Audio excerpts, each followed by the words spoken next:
So I wanted to do this reaction to good old Tomi Lahren, the covert feminist that she is. And she did this thing on Laura Ingram's show when she talks about the rise of the stay-at-home sons. Okay, there's this strategy right now of shaming men onto some plantation.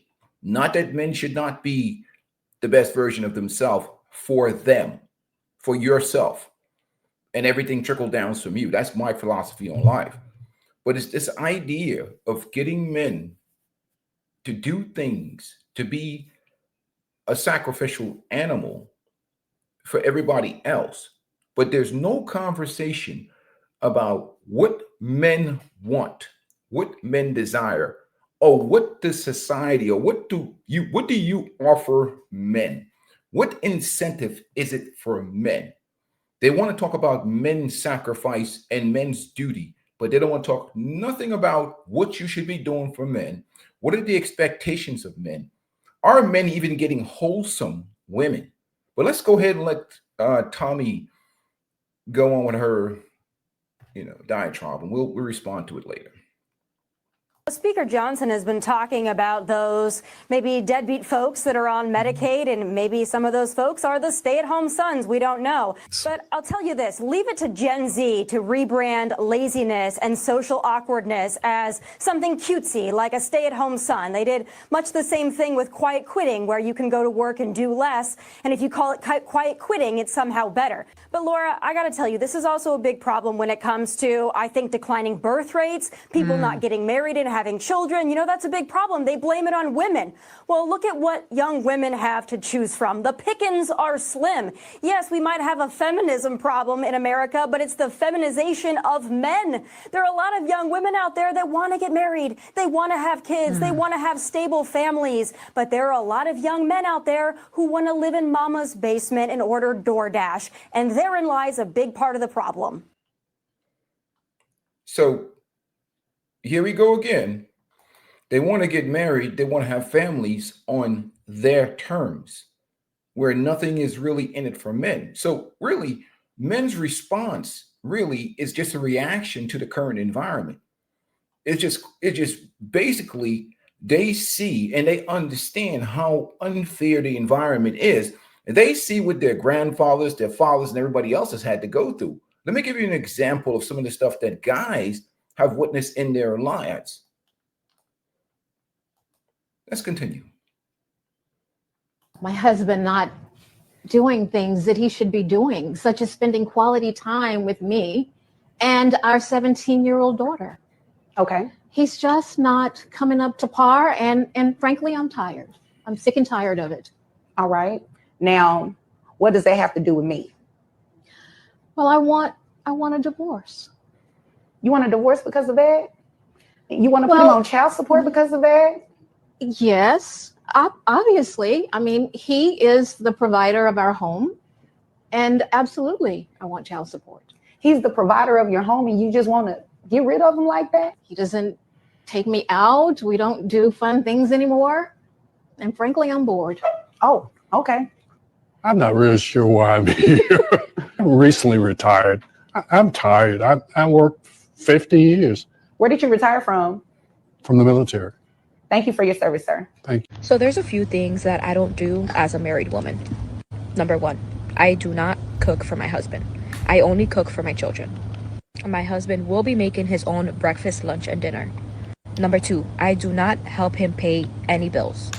So if he is short on the rent, on utilities, or anything like that, it is not my problem. I will not be helping him out. His job is to provide for his family, so I am not financially contributing to any of the bills. Number three, I do not do his laundry. I have my own laundry and my children's laundry to do, so he could do his own. I won't help him put it away. I won't help him fold anything. That's his responsibility. Number four, he is responsible for replacing any of his essentials like soap, shampoo, anything like that. He needs to go buy it himself. Even if I'm at the store, I will not be replacing it for him. If he needs new underwear, new socks, or anything like that, that's for him to do. Problem. And Speaker Johnson is. So basically what you have is really most modern women only offer men box. Most of it's highly used, vigorously and viciously pounded out.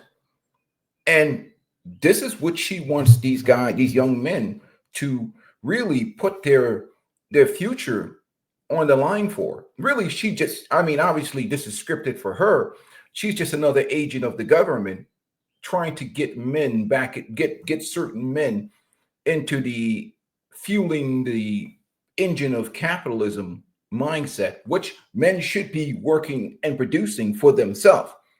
Financial freedom, early retirement, leveling up. And if you find a unicorn woman that pours into you and offers you value, go ahead and get whatever you do, whatever you got to do with your life. But at the end of the day, it's this shaming language. Men don't respond. Men have really pretty much ignored this shame because they've seen the bodies of other men that have taken on this philosophy and this ideology and being this sacrificial animal and what has happened to them in the past. Because when you fail out here, you're pretty much on your own as a man, and nobody really cares about any complaints that you have. So young men are realizing this, and they're consciously saying it. First of all, these men that you're talking about, far and few between. It's just made up nonsense. A whole bunch of guys that just laying around in basements not doing anything. That's nonsense. Now, there's a lot of guys that are not getting married anymore.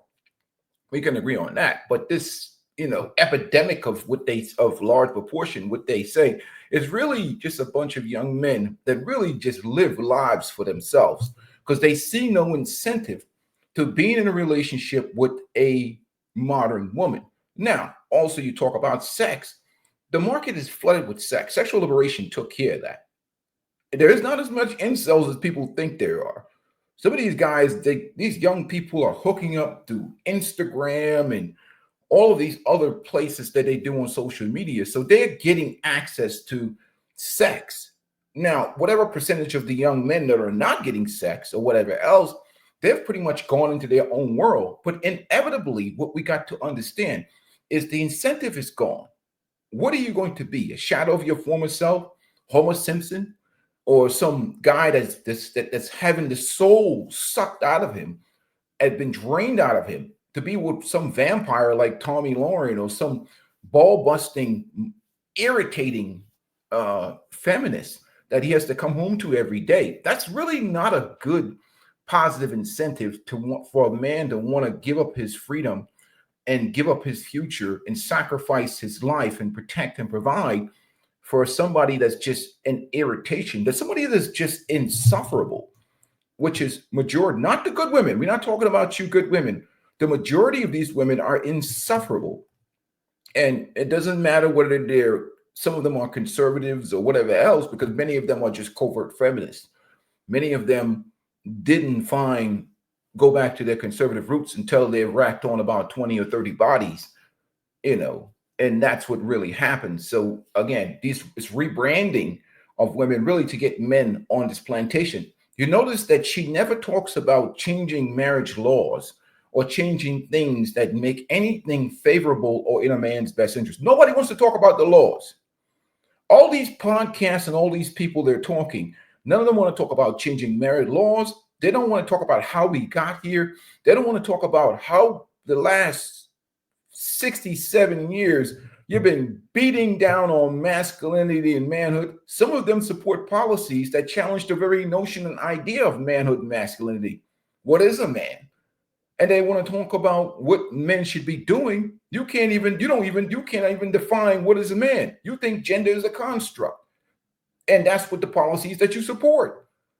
So then all of a sudden now, because of inflation, because of the economy, because of low birth rates, they're trying to say, well, they can't even say, this is so bad of a gynocracy that they can't even offer men incentive of talk about what's in it for men, to the point where they've resorted primarily to shame, because shame works on weak men. But these dudes right here are immune to shame. The more they shame, the more these kids are like, this Gen Z is like, man, kick rocks. They don't care about this. Now, I tell Gen Z to level up, boss up, get your mental, financial health in order, get your physical health in order, look for early retirement. If you meet a unicorn in your journey, take her along with you. Good women are rare. So that's what I instruct Gen Z to do. So it's for you. Everything I talk about benefits you first as a man, not everybody else. It might be a side effect that it benefits them, but I talk about you. I don't see manhood and masculinity as some type of disposable tampon. You deserve to live a good life. Your life, you're just born here because you're born to just be a sacrificial animal. That those people that don't add value to your life are not valuable to you. So that's what I encourage men to be a part of. Not let's listen to these covert feminists or these women that are, especially her. She enjoyed a lot of sexual liberation. A lot of these women have enjoying sexual liberation before they get into the church. But anyhow, this video is longer than I expected. Time for me to go to the gym. And I just want to address this issue of shame and this new strategy of trying to manipulate men mentally so they forget about the 70 years of attacking masculinity and manhood. They forget about the high divorce rate. They forget about no changes in the laws that benefit men. They forget about incentive and program you to be some type of crash test dummy or some sacrificial animal that doesn't care about or value his own self. My argument is that men should have some level of self-esteem and not fall for this nonsense that they're trying to put out here in the environment. Peace and blessings to you guys. I'm running late for the gym. I'll talk to you guys soon. I'm out. Make sure